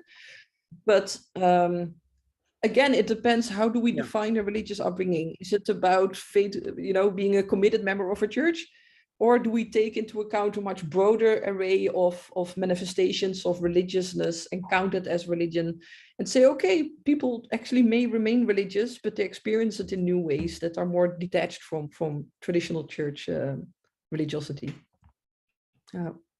Well, there are definitely, I mean, in my church, we have we have early morning, what we call early morning seminary, right? And it could, from a sociological standpoint, I'm sure it would be called a religious socialization, right? It's high school students that go before school every day to study and to learn and to, you know, do things like that. And if they don't, if young people choose not to participate in that, then, you know, there's probably a reasonably higher likelihood that they won't be that interested in, you know, doing those things, you know, that might represent to somebody's standard, you know, being religious or being active or being a participant in the religion. So, or at least in my church. So you see that, but yeah. So I like how you described it as religious socialization. So that's very helpful. You know, the familial relationships and the strength or lack of thereof are not as correlated as it is the efforts, let's say, and how much emphasis there is perhaps, and how well it's received in a broader context of, I mean, is it a popular thing to do for a kid, or is it not a popular thing for a kid to do? Because if it's not popular to go to seminary, well, then they don't want to go to seminary, right? Or they don't want to, or if it's popular to play sports rather than worshiping on Friday or Sunday or Saturday, as the case may be, then they'll want to do that, you know, to be, you know, to fit into that group. So those are all very interesting aspects that you could see clearly how they would affect the secularization trends. Yeah. Thank you. Yeah, I think so too. Anybody else have another question? Okay. One last thing, Margreet, can you just give a really brief summary on sort of where your research is going? Because, clearly there's a lot of really fascinating things that you're studying that you shared that you've been, whereas you're here for, a little while longer at least at UCLA, and what's the topic? What's the next topic or couple topics that you're interested in digging into deeper in terms of your academic efforts? Yeah, thank you. Yeah, so what I talked about today was really like a broader picture of what the sociology of religion is doing. And within that, I do very small research projects that try to add a small piece to a very big puzzle. But what I do right now actually is let me reformulate this. So when we look at religious diversity in Europe, when we try to study how people encounter other people who have different religious traditions, people with different backgrounds. So in a city like Rotterdam, for example, or like Paris or London, where people with 180 nationalities live in one city, and people have many different religious backgrounds, different convictions. So what is it like to live that way? Now, when we think about that and when we try to do research on that, often we look at the relationship between the state, the government, individual believers or non-believers, and religious organizations, and maybe secular NGOs. So it's about state, religious organizations, and believers. And I think there's that's a very good way of analyzing how people in all sorts of structures of power inequalities between citizens, but also between citizens and the state, and between different religious organizations. You can really see how people give shape to religious diversity in a city or in a country. But what you miss actually is the role of private entrepreneurship, because when it comes to how people meet each other on an everyday basis, how people come to know about each other and their religion, private entrepreneurship can actually play a very big role. And one example of that is the emergence of halal restaurants in a city like Rotterdam. Right. And for people, these are primarily just commercial projects, and people go there just because they want to enjoy their time with their friends. But religion does play a role in what's on the menu, what is absent from the menu. Religion also plays a role in who come there and how do they express their aspirations of upward social mobility or luxury or cosmopolitanism. Restaurants are great places for people to express what they want to become in a very elusive way, and make that real in the moment by eating something in a fancy place. But religion plays a role, and it plays a role in how people experience religion on a day-to-day basis. And it's in Europe where religion is very much regulated by governments, and also the place of religion in society is regulated by governments. Sometimes private entrepreneurship can create spaces and places and ways of doing that create a bit more room in unexpected ways for religion than we may think. So I'm just started to explore these themes. There are more people working on the private sector and entrepreneurship and religion, but I also think we should rethink secularism and secularization by bringing the private sector into the equation. I'm not the only one who came up with this idea, but I do really think we should focus more on it. So that's something I'm interested in. Yeah, so interesting. So folks using, sort of applying their entrepreneurial ideas to, let's say, market to communities that have some affinity, maybe on the basis of religion or their heritage, if you will, and then sort of expanding or jumping off from that.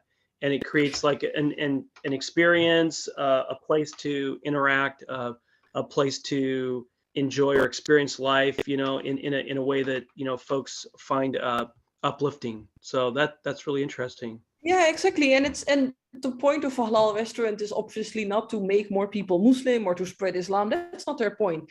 But just to create a little space where people feel welcome and included on their own terms and conditions, and where other people are welcome too, but where it is normal to be Muslim in that space, in a society where being Muslim is not always, where it's often problematized, where people would like to have discussions about the place of Islam in European societies. But for young people, that can be quite a difficult space to be in.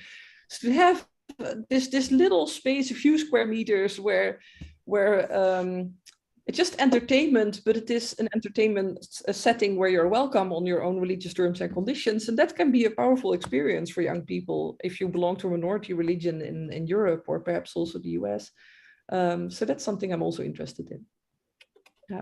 Yeah, that makes me think of my son, where he's going to university, is, has a very large percentage of members from our church, right? So there are a lot of different aspects of sort of his enjoyment, I'll say, within the context of all these people around him, as compared to, or as contrasted with, when he was growing up here in the South Bay, where one or two kids in his class of 400, 500, students at high school shared the same religion, and had that commonality. So it's been there's a lot that he gains out of, being around so many people that are, sort of have some of the same experiences, where before, he was not around a lot of people that had the same experiences.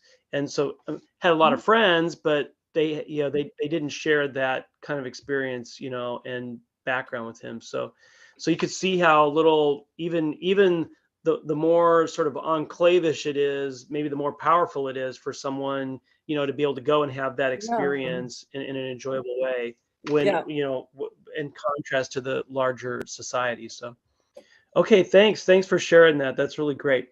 Well, if no one else has any other questions, I'll just voice my great thanks, Margreet, and also Seema Ali, for making the suggestion. And Seema makes many great suggestions for Religion 101. So she is one of the SCIC's most valuable resources, because she has connections and friendships with so many people that are so fascinating, like you, Margreet. And so thank you very much for speaking to us and with us. And thanks everyone for your participation, your comments and questions. And we stay tuned. I will. I'm working on scheduling.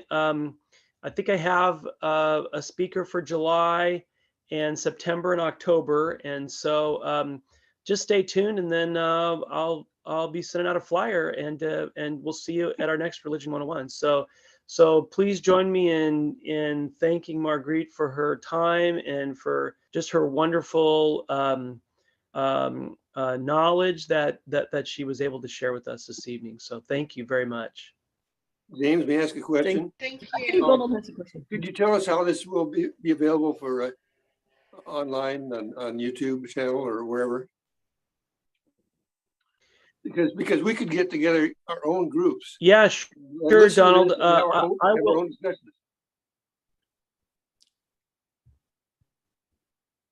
Sure, that's great. That's great. I tell you what I'll do is I'm working with Michelle and Amelia to get all of the postings on the South Coast Interfaith Council YouTube channel up to date, and then my goal will be, after that, I will email everyone with a link, so you'll see the specific playlist on the SCIC YouTube channel with all of these seminars, and that will include this one after I've gone through the process to trim it up and upload it to YouTube. So thanks. Really Great like question, Donald.